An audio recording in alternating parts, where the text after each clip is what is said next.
Hey folks, welcome to our November newsletter. Hope everybody's doing well and staying safe and healthy these days. This month I have a topic to talk to us about that I know is not everybody's favorite, but it's definitely a crucial one that we have going on to discuss, and it's all about compliance. So I'm going to dive right in and talk about it. We're going to probably introduce an acronym that I'm not sure everyone's heard of, but we'll talk about it a little bit, and more importantly, we'll talk about the implications of what it looks like for the systems we use and the software and applications that we want to use as well. So the first thing I want to introduce us to is this concept of PII, and you might have heard about this before, but it stands for Personal Identifiable Information.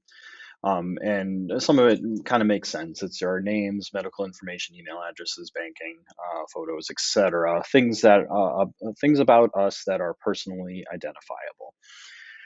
And what we have as a responsibility in our district is not just protecting the personal information of ourselves, but more importantly, we have to protect the personal information of our students. There's a federal act called FERPA, the Family Educational Rights and Privacy Act, that basically protects students' personal information, their PII. And why this is a topic of discussion this month is how where it comes to data privacy. Because if you think about it, we in this online digital world that we live in, our information, our personal identifiable information is out there. And with a lot of the applications we use, the students' information is out there as well. And basically, as a district, we are responsible in order to stay compliant to have data privacy agreements in place with every software vendor we use that has personal information of our students.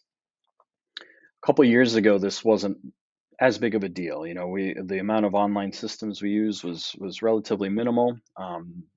As you know, pandemic happened, obviously a lot of our resources expanded to be online and digital based, to the point now where a vast majority of our systems that we use on a day-to-day basis would fall under this compliance regulation. And so what does that mean for us in our day-to-day? Well, what it ultimately means is that we have to be careful of how we sign up for things, and what systems we use, because we have to have them fall under this umbrella of data privacy compliance. And so I want you to think about the different systems you log into on a day-to-day basis, the systems you signed up for, and that more importantly, the systems that you are hoping to use with your students in the class. The ones that are provided as a district resource, we have agreements underway or in place for a vast majority of them, if not all of the main district provided resources. But really, our discussion this month comes down to the more one-offs, or the more smaller base things that you're using on your own, or you want to implement, or you want to test out and see. And the idea is that if any bit of student information, whether it's as simple as just a first name, obviously photos, email addresses, other things can get a little bit more individualistic, but even just a first name alone, if that's being provided to a third party vendor in terms of signing up for an online system or a software, it has to fall under this data privacy compliance with FERPA. And so think about the different systems you use on a day-to-day basis, and then visit this website that I'm going to share with you now. So on our district website, if you go to Departments to Technology, we have a section here called Family Educational Rights and Privacy Act. And what this page does is it just gives an explanation of the things I just mentioned about how we're using online internet-based tools and how we need to stay in compliance with this. And this link here actually tells you and shows you and the community all of the systems that we have data privacy agreements for, even ones that we do not, and the reasons for that. And so what I would challenge you to do is, before you use any system that is online or contains student information in a digital sense, please look at this website first to see if it is approved.